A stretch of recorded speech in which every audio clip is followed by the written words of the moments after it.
Sulphuric अम्ल के औद्योगिक निर्माण की दो विधियां अधिकतर प्रयोग में लाई जाती हैं। पहली है संपर्क विधि और दूसरी सीसकच विधि। संपर्क विधि में शुद्ध और शुष्क सल्फर डाइऑक्साइड और वायु के मिश्रण को वेनेडियम पेंटाऑक्साइड या प्लेटिनीकृत एस्बेस्टोस या प्लेटिनीकृत मैग्नीशियम सल्फेट के उपस्थिति में संयोग करके सल्फर ट्राइऑक्साइड बनता है। सल्फर ट्राइऑक्साइड सांद्र H2SO4 में अवशोषित होने पर ओलियम में परिवर्तित हो जाता है, जो कि जल से संयोग करके सल्फ्यूरिक अम्ल बनाती है। क्रियाएं चित्र में दी गई हैं, इसका स्क्रीनशॉट लें और इसे ढंग से नोट करके याद कर लें। इस विधि से सल्फ्यूरिक अम्ल के निर्माण की संपूर्ण विधि आगे चित्र से आप समझेंगे। इस चित्र को भी स्क्रीनशॉट लेकर आप कॉपी पर ड्रॉ करें।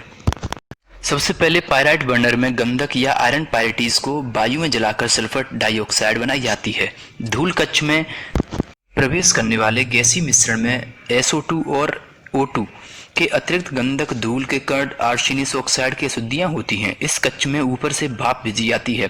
भाप धूल के कणों पर जम जाती है तथा धूल के कण भारी होकर नीचे बैठ जाते हैं। इसके बाद शीतलक पाइप है जो कि लेड का बना होता है। इसमें से गैसीय मिश्रण को प्रवाहित करने पर यह 100 डिग्री सेल्सियस तक ठंडा हो जाता है।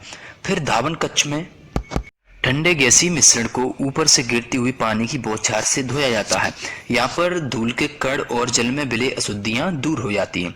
यहाँ से गैस को शुष्कन कक्ष में भेजा जाता है। शुष्कन कक्ष में ऊपर से सांद्र H2SO4 गिराया जाता है, जो ऊपर उठते हुए नम गैसीय मिश्रण को सुखा देता है।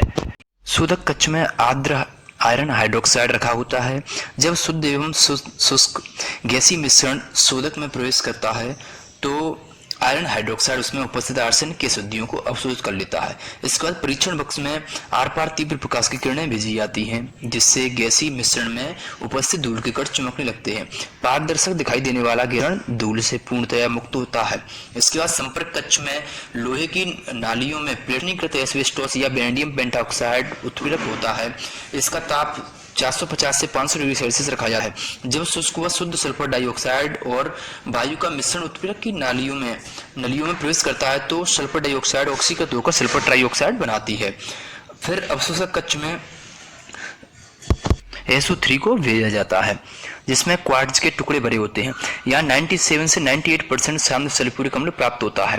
SO3 के अवशोषण से सांद्र H2SO4 सधूम सल्फ्यूरिक अम्ल में परिवर्तित हो जाता है, जिसे ओलियम कहते हैं।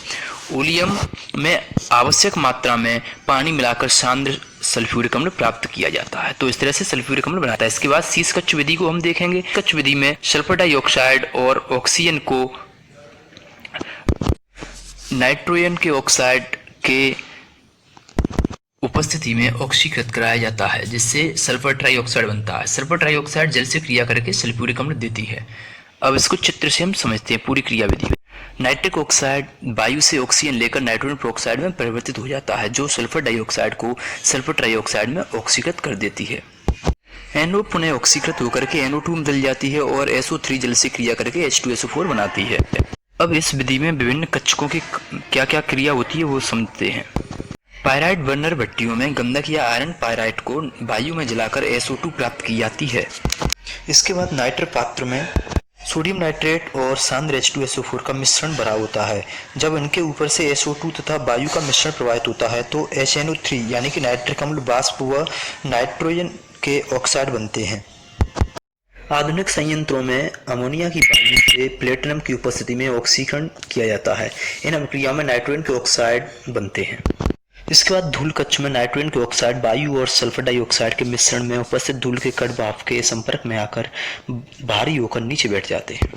इसके बाद ग्लोवर टोवर में, जो कि अम्लरोधक ईंटों की बनी टोवर होती है, इसमें फ्लिंट पत्थर के टुकड़े भरे होते हैं। इसके ऊपर दो टंकियां होती हैं। एक टंकी से नाइट्रोस और सल्फ्यूरिक अम्ल तथा दूसरी से तनु कच्छ अम्ल टपकता रहता है। नीचे से SO2 वायु तथा नाइट्रोजन के ऑक्साइडों के मिश्रण धीरे धीरे ऊपर चढ़ता है।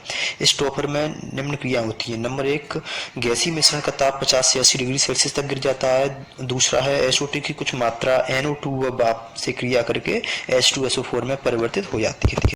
इसके बाद शीश कक्ष से आने वाला तनु अम्ल गर्म गैसों के संपर्क में आकर सांद्र हो जाता है। फिर गैलूसेक टावर से आने वाला नाइट्रेटेड H2SO4 नाइट्रोजन के ऑक्साइडों से मुक्त हो जाता है और सांद्र H2SO4 प्राप्त होता है। इसके बाद शीश कक्ष, जो कि लेड के बने होते हैं, में ग्लोवर टॉवर से गैसीय मिश्रण इन कक्षों में लाया जाता है और ऊपर से जल वाष्प छोड़ी जाती है जो गैसीय मिश्रण के साथ H2SO4 बनाती है। यह अम्ल कच्छों के फर्श पर एकत्रित हो जाती है। इस अम्ल को कच्चा अम्ल कहते हैं। इसमें 60 से 70% H2SO4 होता है। शीश कच्छ से निकलने वाली गैसों में N2 के ऑक्साइड होते हैं। इन गैसों को गैलूसैक टॉवर में नीचे से ऊपर की ओर चढ़ाया जाता है। इस टॉवर में कोक भरा हुआ रहता है। इसमें ऊपर की टंकी से ठंडा H2SO4 बूंद बूंद करके टपकाया जाता है, जो कि गैसीय मिश्रण में उपस्थित N2 के ऑक्साइडों को अवशोषित कर लेता है और नाइट्रोस सल्फ्यूरिक अम्ल बनाता है, जिसे ग्लोवर टॉवर में भेजा जाता है। इसके शोधन के लिए कैस्काड विधि या गैलार्ड विधि का प्रयोग किया जाता है, जिसका चित्र आगे दिया गया है।